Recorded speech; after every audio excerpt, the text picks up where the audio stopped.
On voice வீடியோஸை like பண்ணுங்க, share பண்ணுங்க, சப்ஸ்கிரைப் பண்ணுங்க அண்ட் மறந்துடாம பெல் பட்டனை பிரஸ் பண்ணுங்க. தமிழ் உறவுகளுக்கு வணக்கம். இன்று நம்மோடு இணைப்பில் இருப்பவர் the top political analyst from India, mister Shekhar Iyer அவர்கள். சார் வணக்கம், எப்படி இருக்கீங்க? வணக்கம் டாக்டர். வணக்கம் doctor Ganesh sir. After long break நான் உங்களை மீட் பண்ணுறேன். சாரி, கொஞ்ச நாள் டைம் ஆயிடுச்சு. ஏன்னா ஒர்க்கில் கொஞ்சம் பிஸி ஆகிட்டேன். But going forward I think somehow I'll have to find time to meet with you, sir. But உண்மையான பாலிடிக்ஸ் முன்னாடி போகிறதுக்கு முன்னாடி இந்த பாம் பிளாஸ்ட், டெல்லி பாம் பிளாஸ்ட்டை பற்றி நீங்கள் என்ன சார் ஃபீல் பண்ணுறீங்க? It was a very tragic incident. லாஸ்ட்டாக ஃபைனலாக என்ன சார் நியூஸ் அதுலேருந்து வருது? இல்லைங்க, அது என்னன்னா ரெண்டு விதமாக இதை பார்க்கலாங்க. ஒன்று, இந்த 9 பேர் உயிரிழந்தது சம்பவம், இந்த மாதிரி ஒரு இன்சிடென்ட்டு, அது 14 வருடம் பிறகு புது தில்லியில் இந்த மாதிரி ஒரு இது நடக்குது. அது ஒரு பக்கம். இன்னொரு பக்கம் பார்த்தீங்கன்னா, இந்த ரன்னப் பார்த்தீங்கன்னா, தீவிரவாதிகள் were preparing for something much bigger. ஆமாம், 2005 பெருஸ் அது, அதாவது பெருசா ஏதோ பிளானிங் நடந்திருக்கு. அந்த பிளானிங் ஒரு புது விதமா நடந்திருக்கு.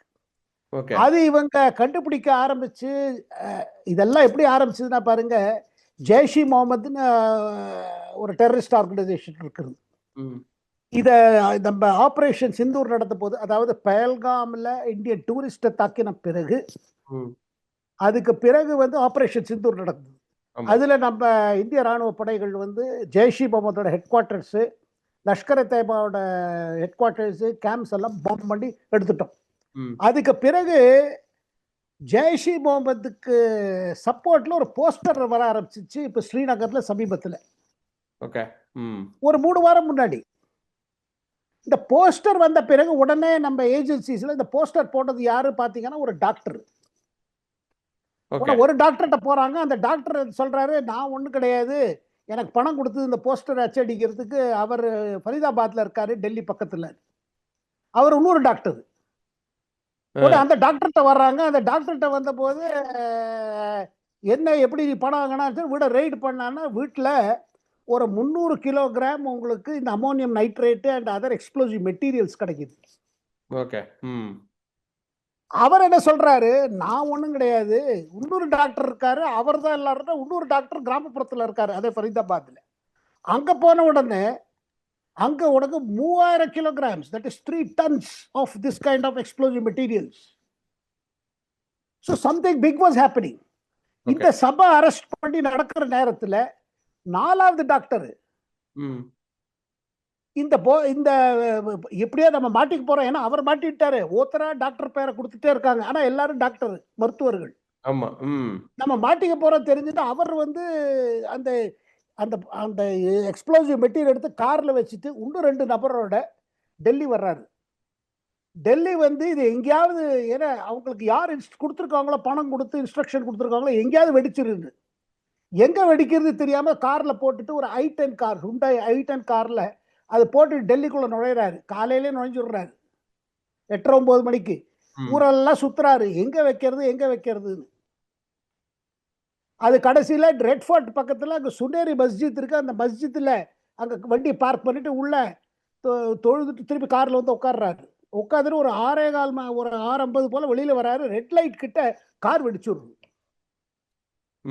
அந்த கார் வெடிப்புல தான் அந்த 3 பேரு, அதை தவிர்த்து பக்கத்தில் இருந்த கார்ல அந்த டிராபிக் சிக்னல் வெயிட் பண்ணிட்டதுனால பக்கத்தில் இருந்த கார்ல இருந்தவங்க அந்த ரோட்ல நின்றுட்டு இருந்தாங்க, ரோட கிராஸ் பண்ணான அந்த சிக்னல் கிட்ட, இவங்கெல்லாம் தான் செத்தாங்க.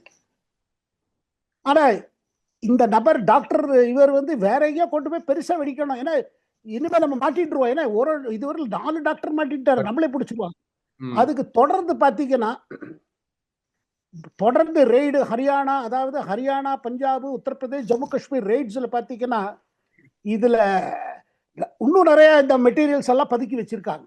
அது மேற்கொண்டு இன்னொரு ஒரு 50 kg கிடைச்சிருக்கு.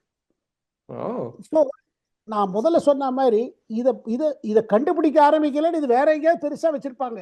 ரயில்வே ஸ்டேஷன் முன்னாடியோ, பஸ் ஸ்டாண்ட் முன்னாடியோ, ஒன்றும் இல்லை, டெல்லி ஏர்போர்ட் அந்த என்ட்ரன்ஸ் கிட்ட கூட வச்சிருக்கலாம். ஆமா சார், 100%. இதுக்கும் பாகிஸ்தான்ல இன்னைக்கு ஆர்மி ஜெனரல் வந்து he's taken control of entire Pakistan. இதுக்கும் அதுக்கும் ஏதாவது சம்பந்தம் இருக்கா sir? Is there any connection at all? இல்லைங்க, இது சம்பந்தம் வந்து என்னன்னா, ஆர்மியோட தளபதிகள் ம். குறிப்பிட்டதா இப்ப தன்னைத்தானே ஃபீல்டு மார்ஷல் பண்ணிட்டு இதுவா போயிட்டு இருக்காரு நம்ம ஜெனரல் ஆசிஃப் முனீர். ஆமா. அவர் வந்து இப்ப பாத்தீங்கன்னா ட்ரம்ப்போட நல்ல டீலிங்ஸ் ஆயிடுச்சு. ட்ரம்ப் குடும்பத்தோட வேற நம்ம கிரிப்டோ கரன்சி டீல் பண்ணிட்டோம். ஆமா.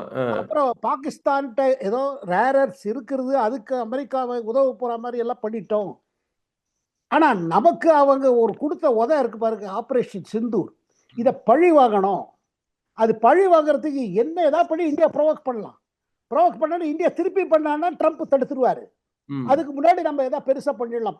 பண்ணிட்டு அப்புறம் நம்ம பழி வாங்கிட்டோம். ஏன்னா அவருக்கு பாகிஸ்தான்குள்ள இப்ப இது கீழே குறைஞ்சிருக்கு. ஓகே. ம். ஏன்னா பாகிஸ்தான் மக்கள், அது அவங்க பாகிஸ்தான் மக்கள் ஏழை மக்களை விட்டுருக்க, அவங்கள அக்செப்டன்ஸ் இன்னும் வரல முடியிருக்கு. ஏன்னா ஆசிஃப் முனீருக்கு ஆசை என்னன்னா, முஷரஃப் மாதிரி நம்மளும் ஜென்ரலா இருந்து மிலிட்டரி கண்ட்ரோல் பண்ணணும், கவர்மெண்ட் கண்ட்ரோல் பண்ணணும், நம்மளே பிரசிடென்ட் ஆயிடணும், ஓகே. அப்படி இப்படி பிளானிங் பண்றாரு. ஆனா பாப்புலாரிட்டி இல்ல அவருக்கு. அண்ட் பாகிஸ்தான்ல பல பிரச்சனைகள். அது தேரிக்கி பாகிஸ்தான் அங்கேயே உள்ளுக்குள்ள ஒரு தீவிரவாத அமைப்பு அவருக்கு எதிர்த்து இருக்கு. பலுச்சிஸ்தான் லிபரேஷன் ஆர்மி எதிர்த்து இருக்குது, ஆர்மிக்கு எதிர்த்து. ஆப்கானிஸ்தான் பார்டர்ல தாலிபானோட பிரச்சனை. இந்த நேரத்தில் இந்தியாவை எப்படி ப்ரொவோக் பண்றது? ஸோ முதல் ப்ரொவோகேஷன் பார்த்தீங்கன்னா சர் கிரீக்ல ஆரம்பிச்சாங்க. ம். சர் கிரீக்குங்கிறது ஒரு வாட்டர்வே உள்ளுக்குள்ள வருது அரேபியன் சீலேருந்து. ஆமா. பொதுவாக எல்லாம் எப்படின்னா right side of that creek வந்து இந்தியா பார்டர் ஆரம்பம், லெஃப்ட் சைடு பாகிஸ்தான் பார்டர். ம். ஆனா இவங்க ரைட் சைடு எங்களுதுன்னு ஒரு ஒரு இன்னும் கொஞ்சம் வம்பு இருந்தது, அதை வம்பு பெருசு பண்ணாங்க. ம். அதாவது அவங்க என்ன நினைக்கிறாங்க, இந்த நம்மள ஏன்னா பாருங்க, ஆபரேஷன் சிந்தூர்ல 11க்கு மேற்பட்ட ஏர்ஃபோர்ஸ் பேஸ் எல்லாம் உடைச்சிட்டோம். ஓகே. பல விமானங்கள் அவங்க எல்லாம் சேதமடைஞ்சிருச்சு. ம். மூக்கு உடைப்பு. சைனா கொடுத்த வெப்பன்ஸ், டர்க்கில இருந்து வந்த ட்ரோன்ஸ், அமெரிக்கா கொடுத்த பெரிய பெரிய வெப்பன்ஸ் எல்லாம் அவுட்டு. ம். இது பழி வாங்கணுங்கிற ஒரு நோக்கத்துல இருக்காங்க. பழி வாங்கணும், நம்ம பேரை வசதிக்கணும். அண்ட் இந்த நேரம் பெஸ்ட். ஏன்னா இந்தியாவுக்கு அமெரிக்காவுக்கு உறவுல இப்போ ஒரே உரசலா இருக்கு. ஆமா. ட்ரம்ப்புக்கு மோதிக்கு அந்த இது கிடையாது. ம். ட்ரேட் டாக்ஸ் ஒன்று நடந்துட்டு இருக்கு. டேரிஃப் இந்தியாவை ப்ரெஷரைஸ் பண்றது. ம். டெய்லி ட்ரம்ப் வந்து அவர் பட்டால் சொல்லிட்டு இருக்காரு, எனக்கு இந்தியாவை பிடிக்கும், மோதியை பிடிக்கும், இப்ப என் மேல கோவமா இருக்காங்க, அப்புறம் சரியாயிடுவாங்க. இது ஒரு பக்கம். இந்த நேரத்துல ஏதாவது ஒண்ணு பண்ணணும்னு சிக்னல் ஆரம்பிச்சிருக்கு. ஓகே. அப்ப பண்ண என்ன ஆகும்னா, இவங்க நிச்சயமா இந்தியா திருப்பி அடிப்போம். ஏன்னா நம்ம ஆல்ரெடி ஸ்டேட்டட் பாலிசி, ம். Any act of terrorism is declaration of war. ஆமா. ம். நேற்றுக்கு நீங்க பார்த்திருப்பீங்க, சம்பவம் நடந்த பிறகு பூட்டான்ல இருந்து கூட பிரதமர் மோடி ஆங்கிலத்திலும் ஹிந்திலையும் மெசேஜ் கொடுக்கிறாரு. இதை செஞ்சவங்க யார் பின்னாடி சதி போட்டாங்களோ அவங்கள சும்மா விட மாட்டோம். ஆமா So, சார். இப்படி இருக்கிற ஒரு நேரத்துல ஒரு அசாசினேஷன் அட்டெம்ப்ட் வேற இருந்துச்சுன்னு சொல்றாங்களே சார். அதுவும் இல்ல, இது ப்ரொவோகேஷன், இது பயங்கர ப்ரொவோகேஷன். ம். இதை தவிர்த்து பாருங்க, சைபர் மூலமாக ஏதாவது பண்ணலாமா, இதுல ஏதாவது பண்ணலாமா? ஏன்னா அவங்களுக்கு பாருங்க, அவங்களுக்கு ஒரு அசாந்தியில இருக்காங்க. ஏதாவது செய்யணும். ம். இப்படி அடிச்சுட்டாங்களே நம்ம. இப்போ அப்புறம் அவங்களுக்கு தெரியும், இந்த நேரத்துல கொஞ்ச நேரம் இன்னும் ஒரு 6 மாசம் கழிச்சு ட்ரம்ப் மோதி உறவு சரியா போயிடும். ஆமாமா. ம். அது ஒண்ணு. ரெண்டாவது, இவங்க எக்கச்சக்கமா ப்ராமிஸ் பண்ணிருக்காங்க ட்ரம்ப், இதை தர அதை தரேன்னு. ம். இதெல்லாம் இவங்க தர மாதிரி இல்ல. உடனே ட்ரம்ப்புக்கு எப்ப பாகிஸ்தான் மேல மோகம் போயிடுமோ, ம். அடரா நாக்கு முக்காமா நாங்க எந்த ஒன்றில் யூஸ்லெஸ். ஏன்னா ட்ரம்ப் டிரான்சாக்ஷனல். நிச்சயமா. ம். ஸோ அவங்களுக்கு தெரியும் ஒரு சின்ன விண்டோ இருக்கு, இந்த விண்டோக்குள்ள இந்தியாவுக்கு ஏதாவது பண்ணலாமா. அதே நேரத்தில் இந்திய ராணுவம், இந்திய தலைவர்கள் ஒரு முடிவுக்கு வந்திருக்காங்க. ம். சரியார் நேரம் பார்த்து அடிக்கணும். அதுவும் காமிச்சணும். ட்ரம்ப் உன் பக்கம் இருந்தா என்ன, சைனா உன் பக்கம் இருந்தா என்ன. ம். அதாவது இந்த இது போறல, இது ஆபரேஷன் சிந்தூர் போறல. அண்ட் ஆபரேஷன் சிந்தூர் பாஸ் தான் இருக்கு. ஆபரேஷன் 2.0க்கு தயாராயிட்டு. ஓகே. ஆனா நேரம், டைமிங் அது எப்போதுமே ஒரு சர்ப்ரைஸ் எலிமெண்ட் இருக்கும். நிச்சயமா சார். பட் ஏன்னா முதல்ல எவிடன்ஸ் கேதர் பண்ணுவோம். ம். இதுல எவிடன்ஸ் கேதர் பண்ணி எங்க இருந்து வந்து எப்படி வந்தது இந்த, ஏன்னா பாருங்க, ஏதாவது ஆக்ஷன் திருப்பி எடுக்கிறதுக்கு முன்னாடி இந்த கம்ப்ளீட் நெட்வொர்க்கை கண்டுபிடிக்கணும். 100% சார். கரெக்ட். ம். இதுல 2 கொஸ்டின் இருக்கு சார். முதல்ல ஒரு அசாசினேஷன் அட்டெம்ப்ட் இருந்ததுன்னு சொன்னாங்க மிஸ்டர் மோடி மேல. அது உண்மைதானா? 2வது, இவ்வளோ பெரிய ஒரு நேஷனல் அச்சுறுத்தல் இருக்கும்போதும் வந்து மிஸ்டர் ராகுல் காந்தி வெளியே போயிட்டு இந்தியாவை பத்தி தவறா பேசுறது எந்த வகையில நியாயம்? இதை எப்படி சார் அவரை யாருமே ஸ்டாப் பண்ண முடியாதா? நீங்க அவர் வந்து ஒரு தனி சொந்த பிரச்சனையில இருக்காரு. சரி. ம். அந்த சொந்த பிரச்சனை என்ன கேட்டீங்கன்னா, அவர் வந்து இப்ப பாருங்க, நமக்கு எல்லாருக்குமே we have certain challenges. Correct. அதுக்கு தகுந்த மாதிரி நம்ம வேலை செஞ்சு உழைச்சு அந்த சேலஞ்சை ஓவர் கம் பண்ணுவோம். ம் இவர் என்னடான்னா அது ஒத்துக்க மாட்டேங்கிறாரு. தான் போற போக்கு, தன் கட்சியை எந்த போக்குல விடுறா, அதனால மக்கள் மத்தியில ஏதோ லோக்சபா தேர்தலில் ஒரு சீட் ஏறிச்சு, 55ல 52லேருந்து 99 ஆச்சு. ம் அதுக்கு பிறகு பார்த்தீங்கன்னா எங்கேயும் பெருசா ஒன்றும் முடியல. அப்படி இருக்கும் பொழுது இவர் ஏதாவது மாற்றம் செய்யணும், ஏதாவது பண்ணணும், அது பண்ண மாட்டேங்கிறாரு. ம் இதுவரையில் கட்சிக்குள்ள ஏன் நம்ம தொடர்ந்து லோக்சபா தேர்தலுக்கு பிறகு எந்த தேர்தலுமே ஏன் நம்மளால சரியா பண்ண முடியல? எங்க பிரச்சனைகள் இருக்குது? காஷ்மீர்ல கூட பாருங்க, நேஷனல் கான்ஃபரன்ஸோட அலையன்ஸ் இருந்து அங்க முறிச்சு போச்சு. ஏன்னா அவங்க ஃபீல் பண்ணாங்க காங்கிரஸ் எவ்வளவு சீட்டு ஒதுக்கீடு கொடுத்தாலும் அந்த சீட்டு ஜெயிக்கிறது கிடையாது. ம் இவர் பட்டால என்ன நினைக்கிறாரு, நான் லீடர் ஆஃப் ஆப்போசிஷன் வந்ததுலேருந்து இனிமே கவர்மெண்ட் விழுந்துரும், கவர்மெண்ட் ஓடாது அப்படி நினைக்கிறாரு. அப்படி இல்லைங்க.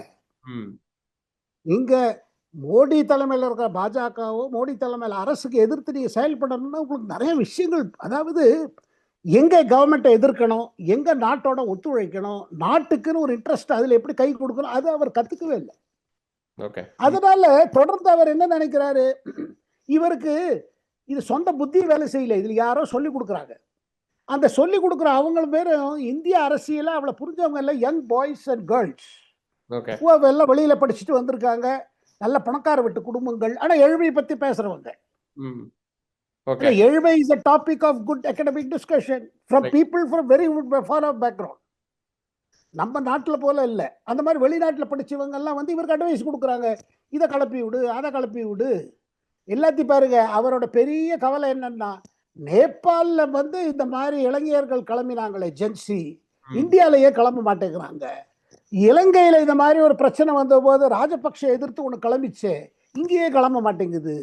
நேபாள பார்க்குறாரு, ஸ்ரீலங்கா, அதான் பங்களாதேஷ். ம் பங்களாதேஷ்ல எப்படி எல்லாரும் கிளம்பினாங்க, ஏன் இந்தியாவில் கிளம்ப மாட்டேங்கிறாங்க? மோடிக்கு எதிர்த்து, பிஜேபிக்கு எதிர்த்து. ஆனா இப்போ வரப்போற பீகார்ல தேர்தல் நெட்டி முடிஞ்சிச்சு. தேர்தல் முடிந்த பிறகு எக்ஸிட் போல்ஸ் எல்லாம் என்ன காமிக்கிறது உங்களுக்கு தெரியும். ஆமா சார். அது நெக்ஸ்ட் பார்ட்டா நான் நிச்சயமா வச்சிருக்கேன். அதுதான் அதாவது என்னன்னா, இங்க பாருங்க, ராகுல் காந்திக்கு முழு உரிமை இருக்கு இந்த அரசை எதிர்க்கிறது.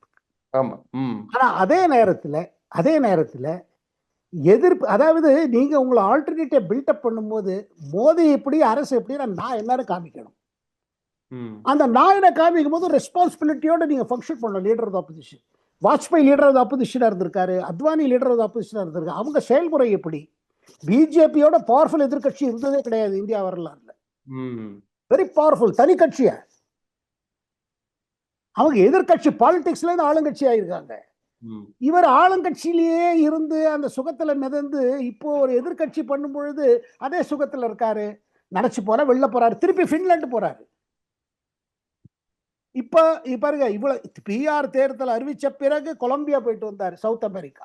ம் அப்புறம் சில்லி போனாரு, அப்புறம் அவங்க துபாய் போறாரு, லண்டன் போறாரு, ஃப்ரெண்ட்ஸோட என்ஜாய் பண்ணட்டும், அவர் தனிப்பட்ட வாழ்க்கை. ஆனா அரசியல் is a full time job, ம் 24/7. கரெக்ட். ம் அதை அவர் வந்து புரிஞ்சுக்க மாட்டேங்கிறாரு. அதனால என்ன பண்றாரு, புது செல்சாப் தேடுறாரு, எக்ஸ்கியூஸ். இது முதல்ல இவிஎம்னாரு, ஆனா உங்க கட்சி ஜெயிக்கும் போது இவிஎம் சரியா இருக்குது. அப்புறம் இப்ப பாருங்க, எலெக்ஷன் பீகார்ல நடக்கிற இந்த ஓட்டர் ரிவிஷன் லிஸ்ட்டை வச்சு இவ்வளவு பண்ணாரு. பீகார்ல ஒன்றும் பிரச்சனை இல்லை, அது இஷ்யூவே கிடையாது தேர்தல்ல. தேஜஸ்வி கூட இவர்கிட்ட சொன்னாரு, அது விடுங்க, பீகார்ல மற்ற பிரச்சனை அதை சொல்லு. ஏன்னா பாருங்க, நீங்க யாராவது நியாயமான உள்ள ஓட்டரை கட் பண்ணீங்கன்னா பெரிய கொந்தளிப்பு வரும். பீகார் சாதாரண மாநிலம் இல்ல, ஒண்ணுமே வரலையே. ஆமா. ஒண்ணுமே வரல. எலெக்ஷன் இவர் இவரது பட்டு பரிதாபப்படுவதா, இல்ல காங்கிரஸ் கட்சிக்காரர்கள் இவரை தலைமையை வைத்துக் கொண்டு தவிப்பது பார்த்து நாம என்ன சொல்வது? ஏன்னா பாருங்க, மக்கள் மத்தியில அந்த குறிப்பிட்ட செக்ஷன் அவருக்கு சப்போர்ட்ல, மோதியை கம்ப்ளீட்டா எதிர்த்தவங்க ராகுல் காந்தி பிரதமர் ஆனா நினைக்கலாம். பட் அது மாதிரி நினைக்கிறவங்க எவ்வளவு பேரு? ரொம்ப கம்மி. கட்சிக்குள்ளே பாக்குறாங்க, கட்சிக்குள்ள சொல்ல முடியல. அப்புறம் கட்சி தலைவர்கள்லாம், டாக்டர் கணேஷ், நமக்கு மேலவையில சீட்டு கிடைக்குமா, நம்ம எம்பி ஆகுமா சொல்லி அவருக்கு ஜாலரா அடிச்சிட்டு இருக்காங்க. உண்மையை சொல்ல மாட்டேங்கிறாங்க. ம் See, forever he is misled and he is trying to mislead. இப்படி ஆக்கும், அப்படி ஆக்கும், இதாச்சு, ஓட்டு திருட்டாச்சு, இப்படி ஆச்சு, எலெக்ஷன் கமிஷனே எங்க ஓட்டை கொண்டு போய் அங்க கொடுக்குது. இப்ப ஹரியானா வச்சு இவ்வளவு பெருசு பண்றாரு. அதுல பெருசு இப்போ ஓட்டு போட்டவங்க எல்லாம் சொல்றாங்க எங்க கிராமத்துக்கு வாங்க, எங்க கிராமத்துக்கு ஒரு அட்ரஸ் தான், நாங்க 90 பேர் ஓட்டு போட்டோம், நாங்க ஒன்றும் திருட்டு ஓட்டு போடல, ம் அவங்களும் கொண்டு வராங்க. அதாவது மீடியாவே போய் கிராமத்துக்கு போறாங்க, அவங்க இந்த மாதிரிலாம் ஒன்றும் இல்லையாங்கிறாங்க. ரொம்ப நன்றி நம்மளோட கொஸ்டின்ஸ் எல்லாம் ஆன்சர் பண்ணதுக்கு. இன்னொரு செக்ஷன் தமிழ்நாடு ஒண்டி நம்ம பேசுவோம் சார். இன்னைக்கு வந்து இந்த bomb blast and polls of poll தான். ஸோ அதனால வந்து இன்னொரு வீடியோவில் சந்திக்கிறேன். அதுவரை நன்றி, வணக்கம். வணக்கம் doctor Ganesh. It's a pleasure talking to you. Thank you sir, thank you so much.